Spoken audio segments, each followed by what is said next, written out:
He stayed because he loved her. But what if staying meant losing himself? Hello everyone, and I hope you're having a wonderful day. Today we're going to explore a quiet but painful moment in James and Diep's journey, when love is no longer about choosing to stay, but about learning how to stay without breaking. If you enjoy this story, don't forget to subscribe to the channel so you won't miss our upcoming episodes. Morning returned to the hospital room without ceremony. No sunlight spilled dramatically through the window. No music swelled. There was only the steady hum of machines, the faint rustle of curtains, and the soft rhythm of breathing that filled the space between two people who had barely slept. Diep woke first. Her eyes opened slowly, adjusting to the pale ceiling above her. For a brief moment she forgot where she was. Then the familiar scent of antiseptic settled in, and the quiet weight of the room pressed gently against her chest. She turned her head. James was still there. He sat in the same chair beside her bed, shoulders slightly hunched, jacket draped over the backrest. One hand rested loosely on his thigh, the other holding a paper cup of coffee that had long since gone cold. His eyes were open, fixed somewhere past the window, unfocused, like he'd been awake for hours but hadn't truly been present. The relief Diep expected to feel never came. Instead, something heavier settled in its place. Last night lingered between them like unfinished music. No words had been taken back, no decisions undone. James had stayed, he had chosen to stay, and yet the air felt different. She shifted slightly beneath the blanket. The movement was small, but James noticed immediately. He turned toward her, his expression softening into something practiced, something familiar. "Morning," he said quietly. "Morning," she replied. Their voices sounded normal, too normal. James stood, stretched his stiff shoulders, and moved closer to the bed. He adjusted the blanket around her, careful not to disturb the IV line, then reached for the cup of water on the table. "Take a sip," he said, helping her sit up just enough. She obeyed, her fingers brushing against his as she held the cup. His hands were warm, a little shaky. When she finished, he set the cup back and smiled at her. The same gentle smile he'd worn for days now, the one meant to reassure her, to tell her everything was under control. Diep looked at him closely. The smile didn't quite reach his eyes. "You didn't sleep," she said. James blinked, then gave a small shrug. "A little." She didn't argue. They both knew the truth. He busied himself after that, straightening the bedside table, checking the time on his phone, asking if she felt dizzy or nauseous. It was the routine they had built inside these four walls, a rhythm that almost passed for stability. Almost. Diep watched him move around the room, memorizing every small detail. The way his shoulders tensed when his phone buzzed, how he exhaled a fraction too long before silencing it, how his jaw tightened when he thought she wasn't looking. Staying had not made things easier. It had only made them heavier. A knock came at the door. The doctor entered with a clipboard in hand, her expression professional but calm. She greeted them, asked Diep how she was feeling, checked her vitals. James stood to the side, attentive, alert, hanging on every word. "The latest results are stable," the doctor said finally. "Not worse, but not clear enough yet." Diep's heart sank, even though she had expected it. "So, I can go home soon?" she asked softly.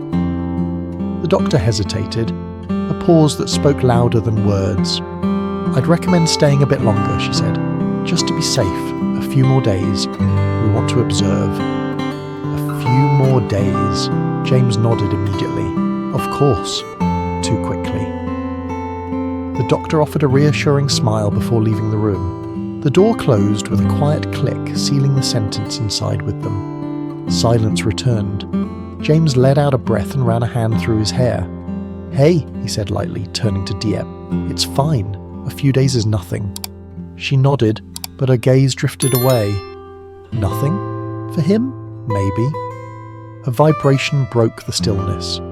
James's phone lit up in his hand. He glanced at the screen, and something shifted in his expression. take this outside," he said. Diep didn't look at him as he stepped toward the door. She didn't need to. The door closed again, softly this time. His voice carried faintly through the hallway. Low, controlled, strained. "I know. I understand the deadline, but I can't." Diep turned her face toward the window. Outside, the world moved on. Cars passed, people walked. Life continued at a pace that felt cruelly fast compared to the stillness she was trapped in. She stared at her reflection in the glass. Pale skin, tired eyes, a body tethered to machines and waiting. Waiting. For answers. For improvement. For permission to leave. Waiting had become her entire existence. Her fingers curled slightly against the sheet. If she weren't here, she thought, he wouldn't be missing calls. He wouldn't be postponing decisions. He wouldn't look like this, like someone being slowly pulled apart by two opposing truths. The door opened. James stepped back inside, his phone already tucked away. He forced a smile when he saw her looking at him. "All good," he said. "Nothing urgent." She met his eyes. He didn't fool her. A nurse came in shortly after, adjusting the IV and asking Diep a few routine questions. She worked efficiently, kindly, her movements confident in a way that came only from years of experience.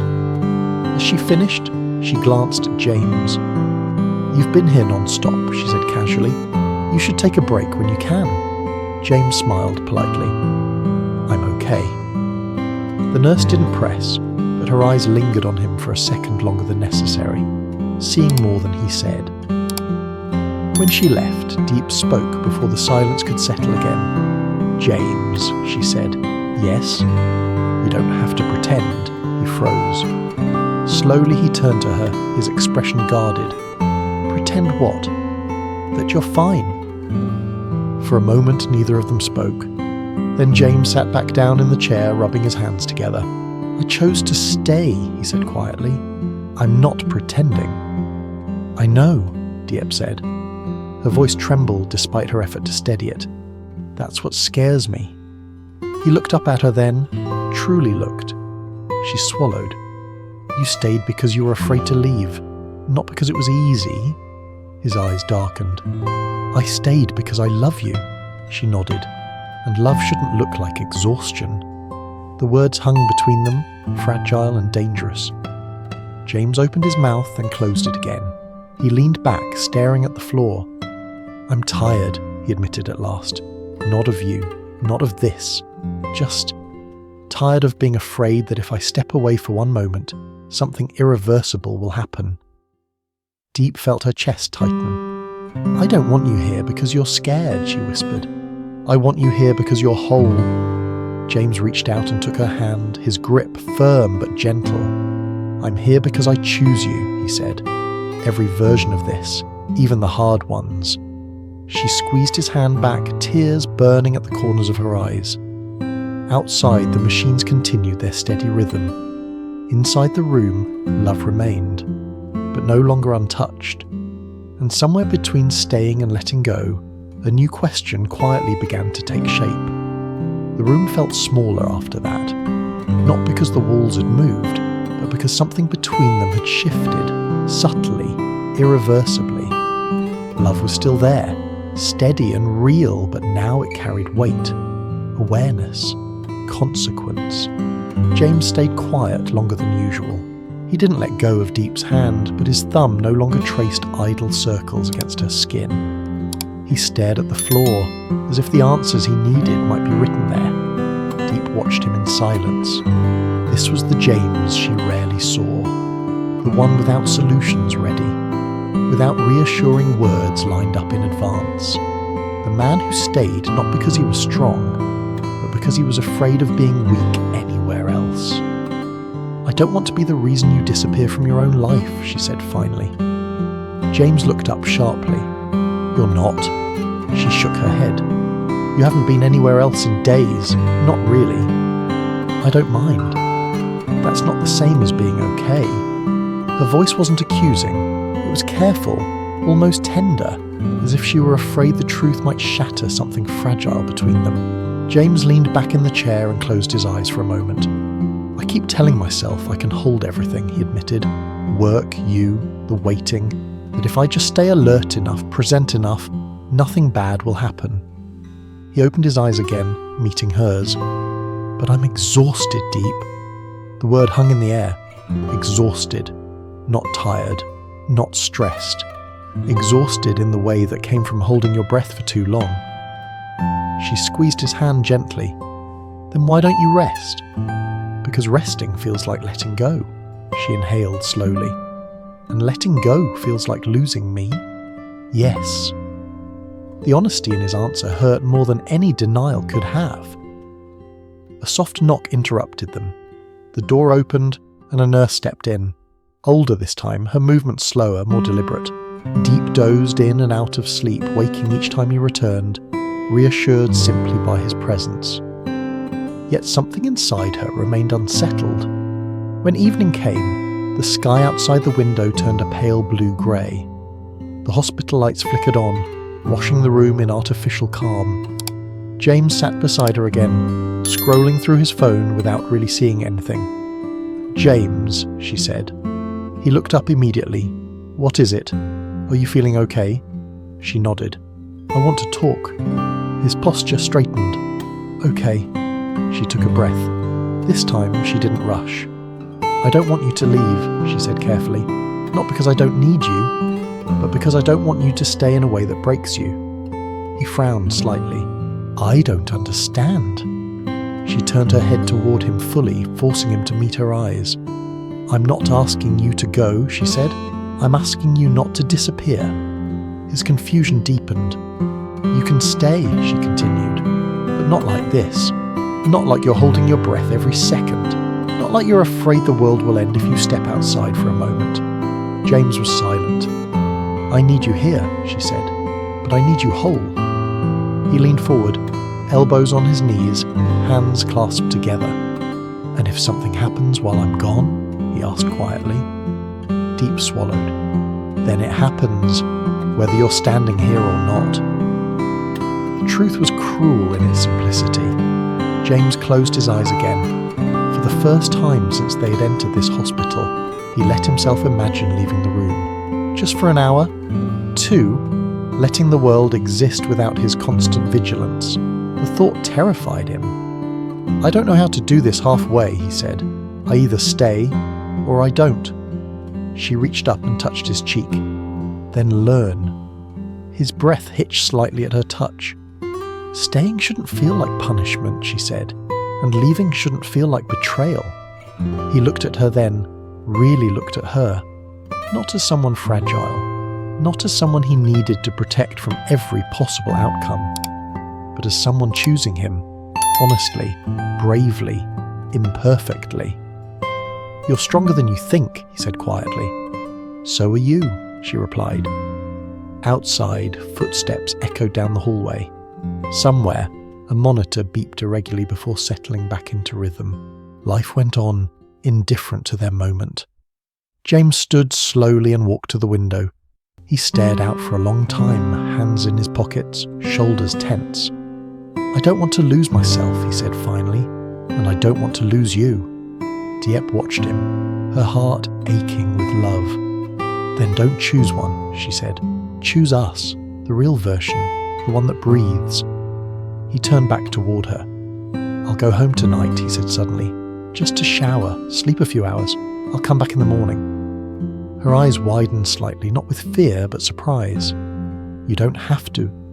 "I want to," he interrupted gently, "because staying shouldn't mean disappearing." She searched his face, looking for hesitation. There was fear there, but there was also resolve. "Okay," she said softly. He walked back to her bedside and took her hand again. "This doesn't mean I'm leaving," he said. "I know. It just means I'm learning how to stay." She smiled, tears slipping free despite herself. "That's all I ever wanted." He leaned down and pressed a gentle kiss to her forehead, longer than usual, as if committing the moment to memory. "I'll be back," he whispered. "I'll be here," she replied. As he gathered his things, the room felt different again. Not emptier, just quieter in a new way. James paused at the door and looked back at her one last time. "Thank you," he said, "for not letting me disappear." She watched him leave. The door closed softly behind him. Diep lay back against her pillow, listening to the steady rhythm of the machines. Alone, but not abandoned. Somewhere between fear and love, a new understanding had taken root. Staying was no longer just about presence, it was about balance. And for the first time since entering the hospital, Diep allowed herself to believe that love, real love, might be strong enough to carry them through the waiting.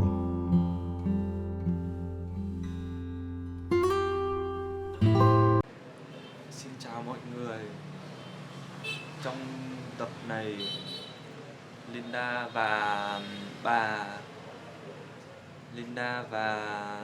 theo bà và cậu cháu ra nương mía. Dưới nắng sớm, bà vừa chặt mía vừa kể chuyện ngày xưa. Dậy chặt 3 hoặc 4 khúc cho đẹp để bán được giá. Đồng mía cao dần, 45 đồng trở thành hy vọng cho phiên chợ. Một cây mía đổ bất ngờ khiến cả nhóm kêu, rồi cười xòa vì kịp đỡ nhau. Chiều xuống, Linda buồn bã vì con rúi của mình đã biến mất. Nghi có kẻ trộm rình quanh nhà. CEO quang ghế đến lắng nghe và trấn an và tự sửa chiếc camera cũ trong kho, kéo dây lắp trước sân nhà